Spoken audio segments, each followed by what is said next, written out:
Well, hello guys, welcome back. Look, he is in the background having a ball.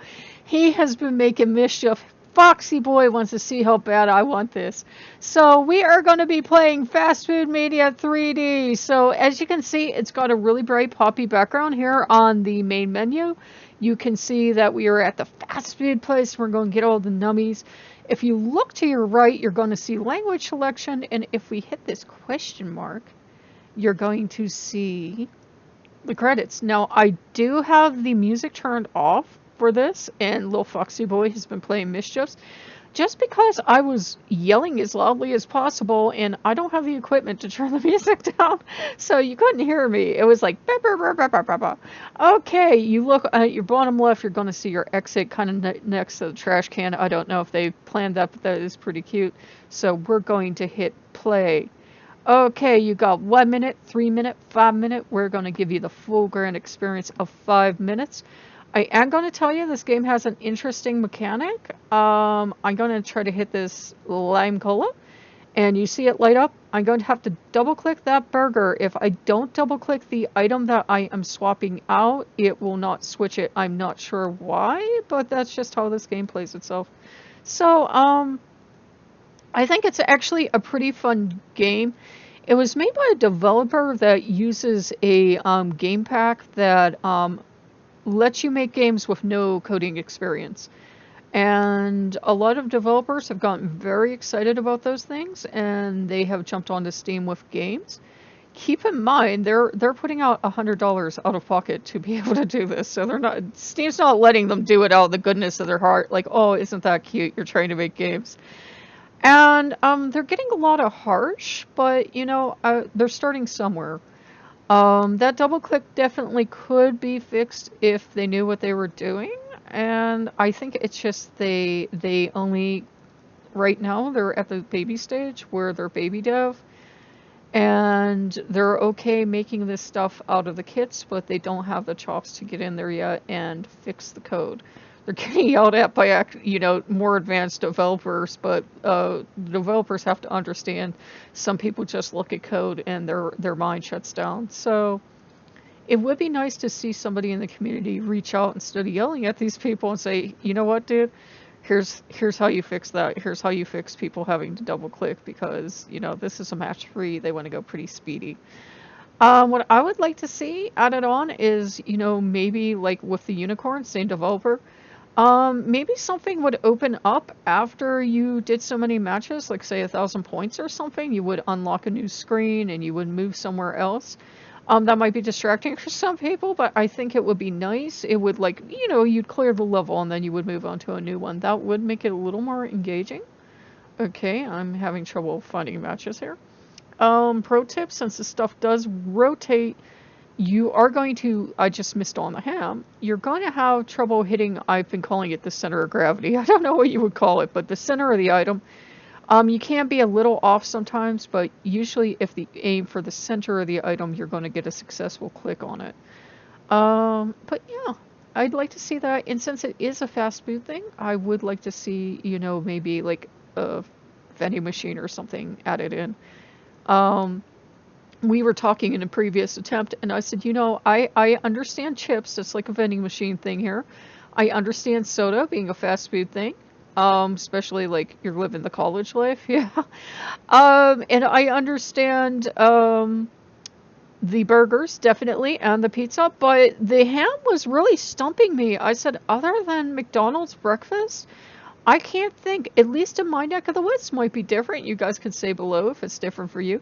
I can't think of one fast food place that actually features ham. I was like trying to think of it. I'm like, well, hamburgers are actually beef.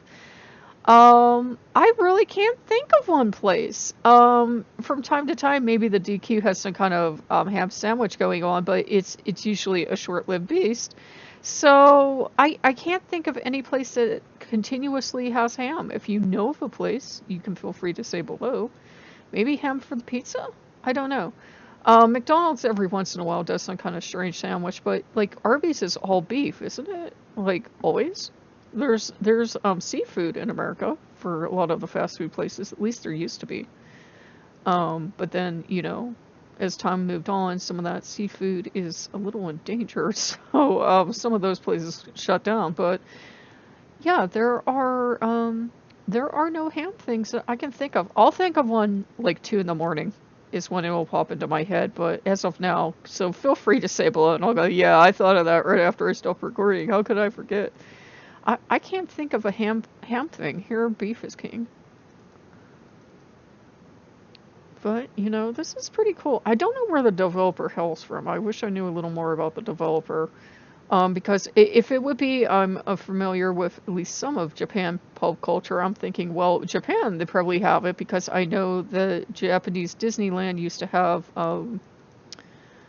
a huge joint of chicken, and I think there was like a huge ham thing, and Belle's, that kitchen thing they had for the Beauty and the Beast area. Wasn't there something like that? Like a giant chicken piece? Correct me below. I watch a little bit of everything, so I get everything jumbled up sometimes. But yeah, I actually like this. The music is actually good. I would kind of, it reminds me of what was that, Burger World or Burger Chef or whatever that game was on the Atari 2600. If the music was a little more like that, I would like that. There is no volume control, so I actually have my system sound off for my benefit, and I have the headphones disabled for you guys because we've been having clear fluffles trying to do this. So you've got your play here, restore here, full screen main menu. Let's go back to the main menu. Gonna hit play. Let's go ahead and give you guys 1 minute more. So it's not a bad game. It could use that double click thing fixed. It definitely could use that fixed, but it's you know, it's not bad if you want just a kind of casual game that if you had your headphones and had like a little iPod shuffle or whatever those things are. Like I would know. But if you had like a little music player or your radio going, unfortunately I had to turn my system sound off to get rid of the not get rid of, but to turn the music off, because I was just roaring into the microphone, guys, and you couldn't hear me over it. Even when I had it shut off, somehow it was still blasting in the background. I think Loki helped on that. I got, eh. So, buddy, what do you think of this game since you asked for it? I got, okay. So he thinks it's okay. I'm having problems seeing the match here. Here we go. So yeah, it's not a bad game. It's currently 99 cents. It usually retails for $9.99. So I think that's kind of why, you know, some people are harshing on the dev, but you know, it's $100 for them to put a game up on Steam. And no, they did not pay me to say that, but I learned that myself looking because I was curious if I ever made my own game. But yeah, it's $100 to lift a game on Steam, so they've got to at least sell 10 copies to get it back, and then they got to sell however many copies to pay for all their assets, and then they break even. So I don't think they're making a fortune on these games, but 99 cents, I think that's a fair price for what this game has to offer. So if you guys like what you see, like, comment, subscribe, and we'll see you later. Bye-bye.